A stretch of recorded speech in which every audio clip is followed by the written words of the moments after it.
I just felt this sense of dissatisfaction, and I wanted to resolve that. And then psychedelics happened and changed everything.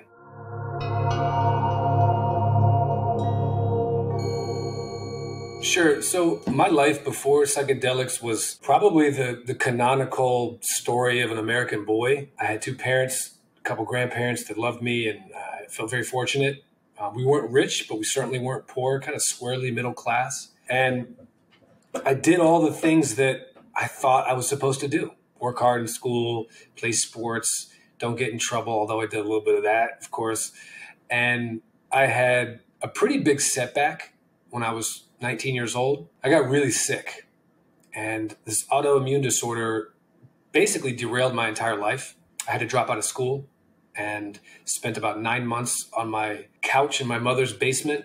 And that isolation soon led to depression. That depression soon led to an addiction to sleeping pills that lasted 10 years. At the time, it was devastating. I felt like a zero. So as I got healthy, I started living a life where I was doing all the things that I thought I was supposed to do.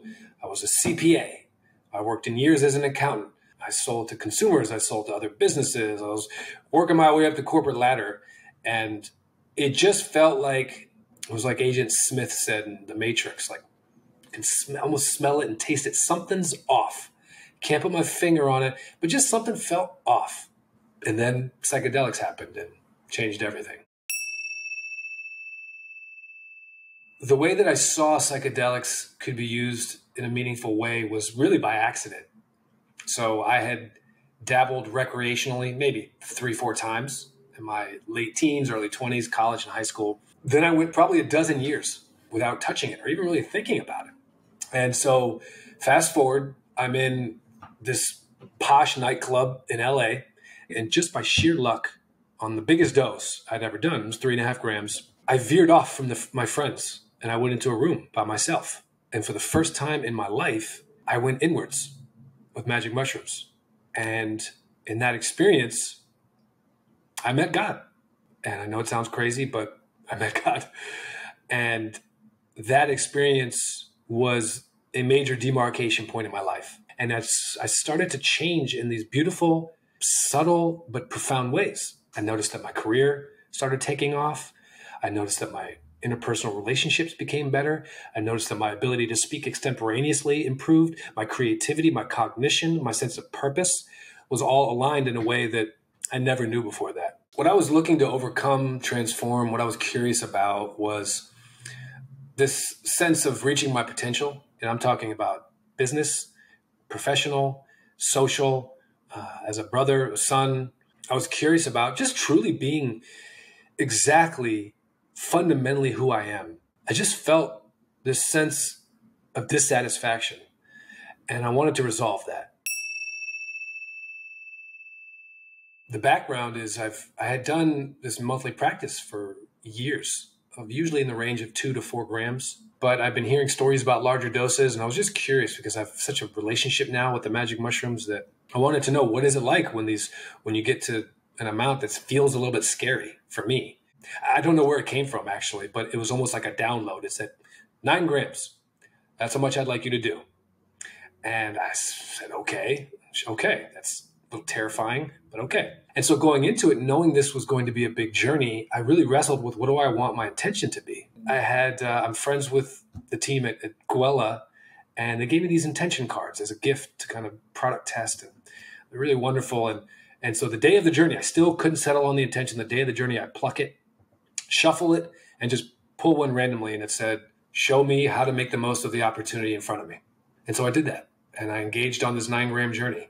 Needless to say, it was life-changing, and 3 big takeaways. The first one was a museum tour of my recent accomplishments.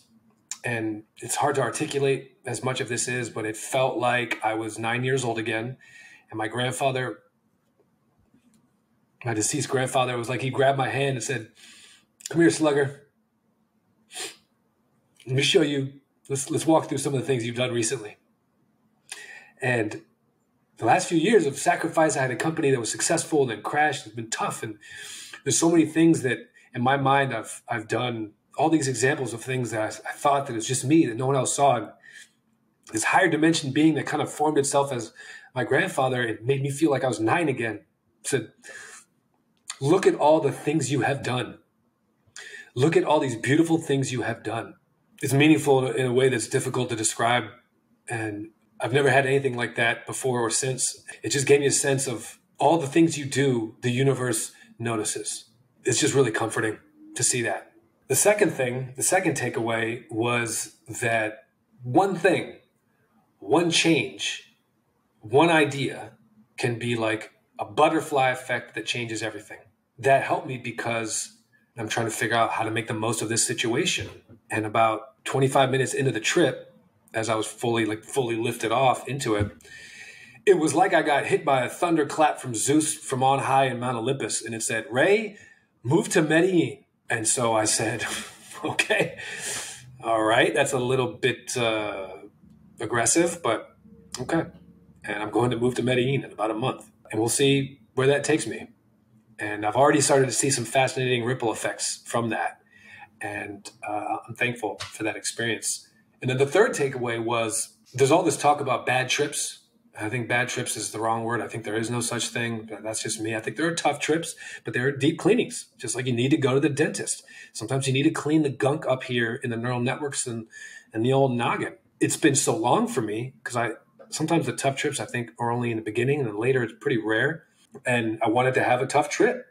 And so going into this 9-gram journey, I actually broke some of the rules that I normally set out.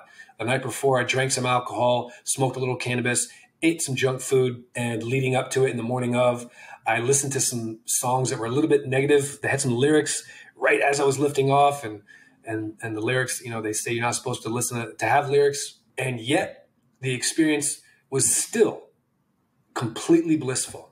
What it taught me was that once you have done the cleaning, and if you continue doing some of the maintenance work, the vast majority of these trips are blissful, illuminating, and downright playful. And that is a message that I wish everybody knew about psychedelics. This trip was pretty recent and still grappling with some of the takeaways. But as I look back on it just a few weeks ago, I'm just very thankful. I would describe my transformation as a caricature of the character that I thought I was supposed to be into an absolute, unequivocal manifestation of my true self. I am completely and utterly comfortable in my own skin, being as weird, as serious, as playful as I need to be in all situations. And it is just completely relaxing to know that wherever I go, I can just be myself. And I'm surprised at how I end up being the most charming, the most articulate, the most engaging version of myself when I stop trying. It's just such a relief to just go into any situation, social, romantic, business, and just show up and be myself, which sounds simple, sounds cliche, but that's what the transformation was like for me, and it's liberating. What integration looks like for me is, as I come back from a journey, one, it's writing it down, journaling the experience, all of it, the next day. As much as you can, get it out because you're going to forget it. And then from there, what is the new habit or change you're going to engage? Keep it simple. Don't add 15 new habits. Don't make 15 changes. Just at least one. For me, Medellin, this move is a big one. In prior trips, it's been adding all those aforementioned habits and having them kind of stack on each other. So I try to keep it simple as I approach integration. One new change, one new habit. One tool or resource that I would recommend to someone starting their journey is buy some physical accoutrement that you will need to start growing your own mushrooms. Look up one of these Uncle Ben's Tech or Broke Boy Tech, as they call it. There's some YouTube tutorials, and just let it be there sitting on your living room table as a reminder of, oh yeah, I had an intention to start exploring, and let that be a physical embodiment of your intention.